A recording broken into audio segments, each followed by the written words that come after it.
crowd. I thought you were reading your card. Genetically modified organisms. Many have heard the term, but few have been educated on the meanings and origins of the items slowly taking over the shelves of American supermarkets. 60 to 70% of processed foods in grocery stores are now genetically modified. Most common would be soybeans, corn, cotton, and rapeseed oil.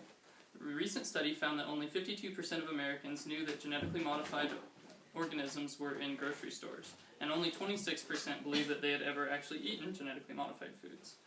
As the United States is the largest producer of genetically modified crops, I think it's important to inform you of the origins of genetically modified foods, along with some of its history, and some of the different types of ways people can grow food, as well as some of the risks and benefits. Since this technology is relatively recent in its breakthrough, it's only a decade to 2 or 3 decades old.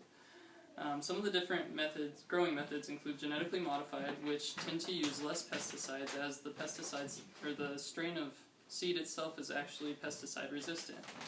This means that they can use less chemicals and spray entire fields without having to worry about damaging the crop. In conventional tactics of growing, there's usually more pesticides that are chemically manufactured along with fertilizers used, but they can also use genetically modified seeds, or they can also use organic, depending upon the farmer. In organic growing, it's generally natural from the beginning of the end of the process, as natural as can possibly be, meaning natural fertilizers and natural pesticides, no chemicals, or genetically modified seeds.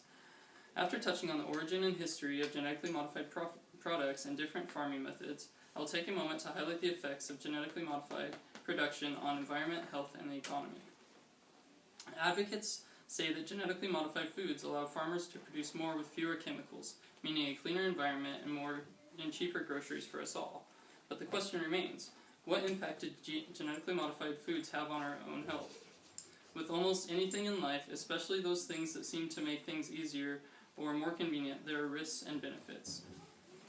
Some of the risks are the introduction of allergens and toxins to food, accidental contamination between genetically modified and non-genetically modified foods, antibiotic resistance, and adversely changing the nutrient content of the crop. Some of the benefits include increased pest and disease resistance, drought tolerance, and increased food supply. In conclusion, no matter what your dietary preference or fiscal budget, it's important to remain educated in regards to what you put in your body. Like the corridors of a labyrinth, finding scholarly details on genetically modified foods can be a dizzying and disorienting venture. I hope that in today's speech I was able to elaborate on some of these origins and provide you information to begin your journey out of the maze. Thank you. Thank you.